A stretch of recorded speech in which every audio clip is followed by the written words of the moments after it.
Just a few short months ago, we were seeing the American dream become a reality for more of our citizens than ever before.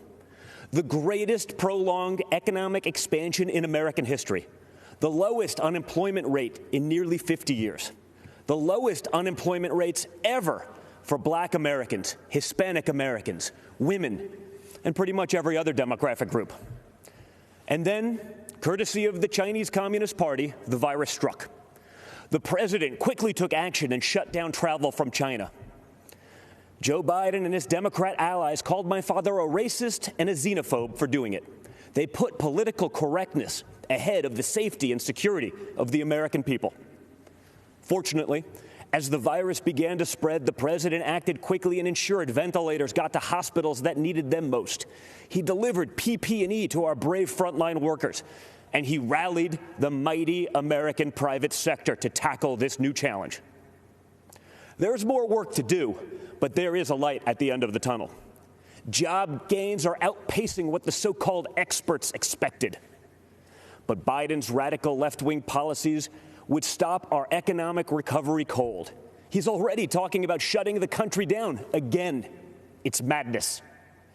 Democrats claim to be for workers, but they've spent the entire pandemic trying to sneak a tax break for millionaires in Democrat states into the COVID relief bill. Then they attacked my father for suspending the payroll tax for middle-class workers. In fact, if you think about it, Joe Biden's entire economic platform seems designed to crush the working man and woman. He supported the worst trade deals in the history of the planet. He voted for the NAFTA nightmare. Down the tubes went our auto industry. He pushed for TPP. Goodbye, manufacturing jobs. Beijing Biden is so weak on China that the intelligence community recently assessed that the Chinese Communist Party favors Biden. They know he'll weaken us both economically and on a world stage. Biden also wants to bring in more illegal immigrants to take jobs from American citizens. His open border policies would drive wages down for Americans at a time when low-income workers were getting real wage increases for the first time in modern history. He's pledged to repeal the Trump tax cuts, which were the biggest in our country. After 8 years of Obama and Biden's slow growth, Trump's policies have been like rocket fuel to the economy, and especially to the middle class. Biden has promised to take that money back out of your pocket and keep it in the swamp. That makes sense, though, considering Joe Biden is basically the Loch Ness Monster of the swamp. For the past half century, he's been lurking around in there. He sticks his head up every now and then to run for president. Then he disappears and doesn't do much in between. So if you're looking for hope, look to the man who did what the failed Obama-Biden administration never could do and built the greatest economy our country has ever seen. And President Trump will do it again. We will be stronger than ever because when we put our mind to it, there is no obstacle that America can't surmount. Except there's a difference this time. In the past, both parties believed in the goodness of America. We agreed on where we wanted to go. We just disagreed on how to get there. This time, the other party is attacking the very principles on which our nation was founded.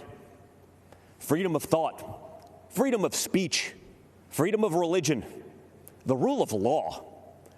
Thomas Jefferson famously said, "I have sworn upon the altar of God eternal hostility against every form of tyranny over the mind of man." Our founders believed there was nothing more important than protecting our God-given right to think for ourselves. Now, the left, they're trying to cancel all of those founders.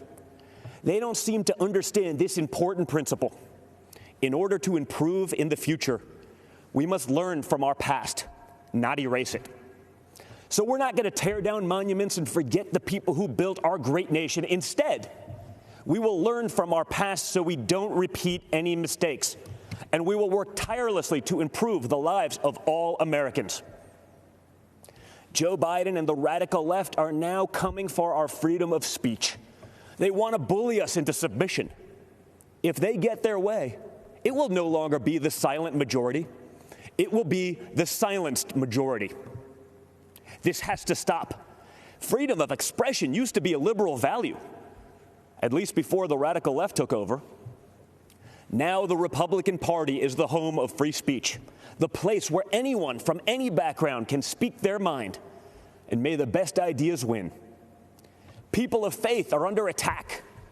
You're not allowed to go to church, but mass chaos in the streets gets a pass. It's almost like this election is shaping up to be church, work, and school versus rioting, looting, and vandalism. Or, in the words of Biden and the Democrats, peaceful protesting. Anarchists have been flooding our streets, and Democrat mayors are ordering the police to stand down.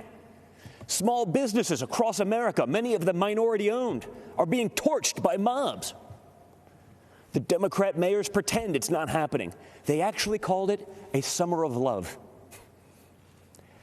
And that brings me to another important principle.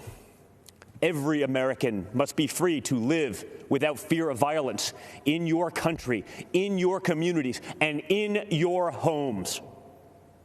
All men and women are created equal and must be treated equally under the law. That's why we must put an end to racism, and we must ensure that any police officer who abuses their powers is held accountable. What happened to George Floyd is a disgrace, and if you know a police officer, you know they agree with that too. But we cannot lose sight of the fact that our police are American heroes. They deserve our deepest appreciation.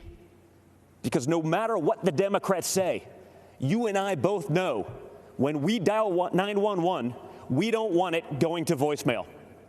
So defunding the police is not an option. Everything starts with safety and security. You can't have anything else without it. You can't focus on building a better future for your children without the peace of mind that they can study safely in their classrooms, play safely in their neighborhoods, and sleep safely in their beds. But safety is only the beginning. Trump's America is a land of opportunity, a place of promise. I was fortunate enough to grow up in a family that could afford the best schools and the finest universities. But a great education cannot be the exclusive right of the rich and powerful. It must be accessible to all. And that's why my dad is pro-school choice. That's why he's called education access the civil rights issue, not just of our time, but of all time. It is unacceptable that too many African American and Hispanic American children are stuck in bad schools just because of their zip code. Donald Trump will not stand for it. If Democrats really wanted to help minorities and underserved communities, instead of bowing to big money union bosses, they'd let parents choose what school is best for their kids. They'd limit immigration to protect American workers. They'd support the police who protect our neighborhoods. They'd learn how to negotiate trade deals that prioritize America's interests for a change. They'd end the endless wars and quit sending our young people to solve problems in foreign lands. They'd cut taxes for families and workers. They'd create opportunity zones that drive investment into inner cities. In other words, if Democrats cared for the forgotten men and women of our country, they'd do exactly what President Trump is doing. America is the greatest country on earth, but my father's entire worldview revolves around the idea that we can always do even better. Imagine the life you want to have, one with a great job, a beautiful home, a perfect family. You can have it. Imagine the country you want to live in, one with true equal opportunity, where hard work pays off and justice is served with compassion and without partiality. You can have it. Imagine a world where the evils of communism and radical Islamic terrorism are not given a chance to spread, where heroes are celebrated and the good guys win. You can have it. That is the life. That is the country. That is the world that Donald Trump and the Republican Party are after. And yes, you can have it. Because unlike Joe Biden and the radical left Democrats, our party is open to everyone. It starts by rejecting radicals who want to drag us into the dark and embracing the man who represents a bright and beautiful future for all. It starts by re-electing Donald J. Trump, President of the United States. Thank you. and God bless America.